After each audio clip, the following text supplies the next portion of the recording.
Hello everyone, welcome back to Hope Quest today, and I am with Take Heart, which is a campaign that creates hearts through crochet with little tags saying you are not alone and sends them out to people to make them feel more loved. And from that campaign, I'm here with Sharon and Louise. Unfortunately, the rest of the team couldn't make it today, but I want to say thank you for everything you do to those two as well. But anyways, hello Louise and Sharon, how are you today? Good, really good, thank you. Yeah, thanks for inviting us to this. It's really cool that you picked up the little piece in the paper. So that's part of the whole effect of letting people know what we're doing and have that little ripple effect going through the community. So yeah, awesome. Definitely, we got to get some more people seeing what you're doing. It's such an amazing campaign that you run, and I think it definitely needs recognition. So talking about Take Heart, how did it begin? Well, it kind of began with me. So I was on a quest to try and get fit. So I was signing up to all sorts of races, and I signed up to something called Red January, which is run every day. Although now it's get active every day in January. And I just thought it would be something really fun to do after Christmas, have to exercise every day. And so I joined the Facebook group, and I mean, I had no idea. I just found it online and I just signed up with a friend. And it turned out to be a group with lots of people with mental health difficulties in the Facebook group. And they were being really open and honest with the struggles that they were having on a daily basis. And so kind of, I participated in the group a little bit, and then I just felt like I'd been asking my family and friends to sponsor me for different things, and I just thought I can't ask for any more sponsorship. And I just suddenly thought, I know what I'm going to do. I love crochet, so I'm going to make a heart every kilometre that I run, and then when I have a bunch, I will post it up on the group and say, does anybody want one? And then it just turned out that I hadn't run enough kilometres in January for the number of people who wanted hearts that first year. So I had to make a load more. And then the following year, I thought, that was so cool, I'm going to do that again. And then it just kind of exploded. And I had 2,000, I think it was 2,000 hearts. And I was just constantly backwards and forwards to the post office. And then I just rang my friends, Sharon and Deb, and said, I think I need some help. And it's gone on from there. That is amazing. And like 2,000 hearts, getting to that amount, that must have been so many to just make on your own. So I'm glad that you managed to get your friends involved, definitely. You'll just be covered in piles and piles of Crochet Hearts house. Yeah, she maybe is. I am, yeah. She still is, to be honest. When we're able to get together, we had to wade in through the conservatory and make it clear a little path to find a chair space to sit on that wasn't covered in wool or crochet. Oh. Yeah, it is a little bit. Yeah. So, as you explained, that you came up with the idea for the Crochet Hearts because you didn't want to constantly be nagging people for money and fundraising. And I know the feeling, I have done that a lot to my own family and friends. But as it developed and grew, getting more support and more people wanting the hearts, what has kind of become the project's aim now? I think so. For me, it's a ripple effect, and so it's about. So we have people from all over the country who make crochet hearts and send them in, and then we sort them out and bag them up and send them out to other people. So, and we call them our crochet army. So for me, it's a ripple effect from that moment when you either learn to crochet or you could already crochet, and so that kind of mindful activity is really good for your own mental well-being. And then knowing that you're doing something for someone else as an act of kindness is also good for your own mental well-being. And then you pass it on, and then somebody receives that heart, and then it's good for their mental well-being. So it's a ripple effect of kindness, and that's really what we're trying to do. Oh, that's brilliant. And I love that it's all kind of centered around well-being and your mental health. So just kind of creating something and sharing it with the world. Definitely. And I think that's what kind of spurred you on, Louise, to think about like the little message that we put on the tags as well. Generally speaking, we put "you are not alone" on the tags, and I think for me that was something that was really important to sort of remind people of at a time where, I don't know, these hearts just have a way of finding someone on a day where they really need a little pick-me-up. Like the messages that flood in on our Facebook or our Instagram page going, oh, I just found this, you know, on the tube today or on a park bench today, someone's left this out, just what I needed, I was having a really blue day.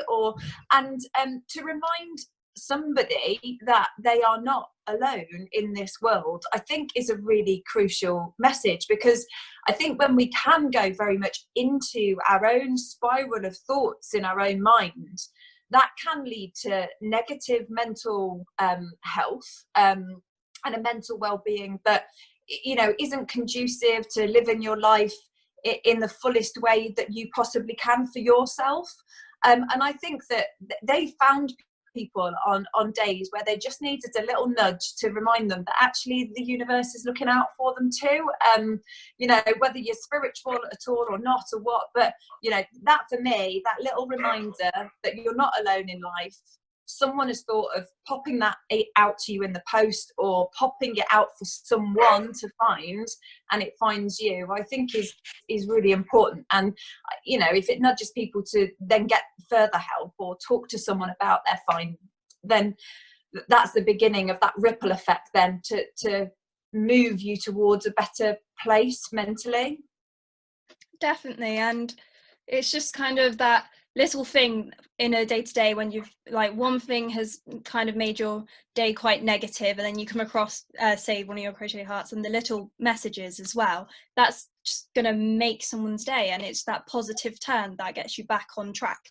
And I just think that's amazing that you guys are doing that for people and encouraging other people to do the same. And like you said, you have a little crochet army on the go that have joined. I love that. That's brilliant. So with your crochet army and all the support you've received, how has it made you feel?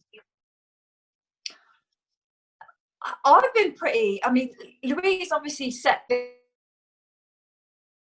this up into a point where she couldn't manage it on her own, was like, oh my God, like this, you know, very quickly then had a real impetus to learn how to crochet, to get with it. And because there was a real sense of purpose to what I was doing, it gave me a really clear objective that me learning to crochet a heart is going to make somebody else feel better when they receive it. So I hope that, you know, I certainly felt really privileged to be asked to help her in a, oh my God, I need help, this is going great, and I want to help as many people as possible. And then when people join the crochet army, they are just, they have a really good feeling within themselves about sending off a little package of hearts. And I hope that that feeling that I have when I make one or have a little bundle together at the end of an evening if I spend a couple of hours doing them, makes someone else feel really good. So it's amazing that we've got a crochet army, because it means that people are willing to commit their own free time to doing it, and that they must in turn feel that sense of purpose and a little bit of joy when they make one as well. So it's amazing that so many people have been happy to help, really. That's brilliant. And is there anything you'd like to, like a little message you'd like to give back to the supporters that have been helping as well at all, or is it just a massive thank you? I'm always blown away, and I get almost every day I get envelopes full of crochet hearts, and I can't believe that there are so many people out there who have such big hearts, and they're just, you know, they're willing to help and join in with us. It's fantastic. Yeah, absolutely awesome, because there is no way that we would be able to manage the number that we now send out on a weekly, monthly basis without everybody. So we are at over 20,000 hearts now. I think we did last week or the week before, which is a phenomenal number to have gone from like 2,000 in the first sort of year doing it as a little thing, for it to have now managed to reach people further and further afield. And the social media has obviously gained a little bit of traction, which is fab to see, because it means more people get to know about it, so therefore more people request them, and we've got more people making them. So it's a self-supportive community of people that just want to spread a little bit of love, and that's something to be so amazing to be part of. And even if you're sat on your sofa on your own crocheting them, you're not really on your own, because you're actually putting them into part of a much bigger project now, which is growing month on month. It's all about that love. Yeah, it really is. Yeah. So I think we actually touched on quite a few of the questions I've asked, which is brilliant, because it's just been a nice conversation with you guys. And I was just Louise, as you said, crochet was kind of one of your hobbies, and that's why you got the idea for it. Has it always been a hobby for you then? I think so. It was just one of those things. So my godmother used to crochet these beautiful baby blankets, and anytime there was a new baby in the family, she'd crochet one of these amazing blankets. And I still can't make one of those at the moment, but it was just one of those kind of things in my head, like, oh, I'd really like to do that. So it was, I don't know, maybe 4 or 5 years ago, kind of taught myself. It's really easy to teach yourself through YouTube, and we've ended up putting little training videos up now as well on YouTube. But yeah, I mean, I love it. I think it's a great thing, and it means that I can my poor friends and family all have crochet presents for Christmas. I've started to get into the crochet card making thing now, because actually during lockdown it was like there were birthdays coming up for people and whatnot, and I thought, actually I can't go out to the shop to go and buy a card, because I've been out already and done my weekly shop, and I've done my once a day trip out. So the last couple of people that have needed birthdays, I've actually crocheted them a little card, just had a little look on Pinterest, got a little idea from Pinterest. And I was, a friend of mine had a newborn baby, and I had a look on Pinterest. I went freestyle last night for the first time. I sent a picture to Louise because I was quite proud of myself, because I am not, I would say I'm not a crocheter by trade or anything like that, and likewise with Louise. My grandma used to sit there and she would crochet these massive blankets, and it would just keep her active, keep her going. And I remember trying to get her to teach me, and she was a terrible teacher, to be honest. I mean, she'll probably be turning a grave up here saying that, but she was like, well, you just get the hook and you go in and out, and and there you've got a granny square. I was like, yeah, but how? I don't get it. Can you show me? And she tried and tried. I just didn't get it. And it was only when Louise said, we kind of need to make some hearts if you want to help me with this. They're really easy. And so, and it took me a few months, but then I got to grips with it. So crocheting is not something that I've grown up with necessarily, and I certainly haven't been able to do it until the last couple of years, when I thought, right, I'm really going to give this a go now. So I do honestly think it's something that anybody can pick up. You may not get going with it straight away. Some people pick up the hook and the wool and it's like they were just meant to be together, and other people like me just go, what, how's this not working? And you do get there in the end if you just sort of persevere with it and try and keep a calm sort of steady flow and not hold it too tight, and not make it come, let it come, kind of, with many things in life, once you sort of relax, they do sort of happen. So the same with the crochet, definitely not something I was able to do until a couple of years ago. Yeah, like you were saying, it's natural for some people, for others not so much. I'm definitely one of the people where it's not so much. I'll definitely be like you, Sharon, in the case of just like but I think you guys are doing such an amazing thing, and sharing your hobby and just sharing a lot of love with each other, and just encouraging people to look after themselves and their well-being and not get down in the dumps. And I think that's absolutely amazing. But with all the crocheting you guys are doing and all the effort you're putting into your campaign, has it benefited you guys personally in any way? Oh, massively, massively. Just some of the stories and the feedback that we've had from people who have received the hearts or have then gone on to give out hearts themselves, and how that's made them feel. Yeah, the benefits are huge, massive. Yeah. I feel so good about the whole project. I absolutely love it. I think that's the thing. It's every so often, you know, every few days there is such a beautiful comment. So only this morning, for example, I got a message from there's a sewing shop round the corner from us that I use for wool, a small independent business, and I dropped her some hearts off around about March time for Mother's Day, saying, look, I've made these with your wool, would you like to just give some out to your customers when they're popping in over Mother's Day weekend? And she had some left, and she started to send them out with all of her orders, because a lot of her customers were elderly people that were having to isolate and shield and stuff. And today somebody sent a message to her saying, this little heart that I've had in my delivery this morning is just beautiful. You know, I used to be a nurse myself. I haven't been able to go out of the house because I'm shielding. Please, can you tell me more information about it? Or I'd love to crochet some hearts for this group, as it sounds like such a wonderful project. And I think no matter how you might be getting caught up in the worries of your own day, the dynamics of like your own family, the homeschooling, whatever's going on during lockdown or not during lockdown, whenever you get a little comment like that, you actually feel such a huge sense of warmth within yourself, that you know you're part of something that's doing so much good, and is part of a much bigger thing. And I think it's quite amazing how one little bit of wool that's crocheted into a heart shape can have such a profound effect on on an individual in that little moment when they receive it. So that makes me feel really good in myself. So making other people feel good makes me feel good, and so it's just a cyclical thing. So yeah, we want to just keep it going. It's a circle of goodness going around. Yeah, it is. Yeah. So we're now coming to the end of our interview, and I want to say thank you again for letting me interview you and for managing to work out Zoom. I've now got the hang of it at this point. It's been a learning process.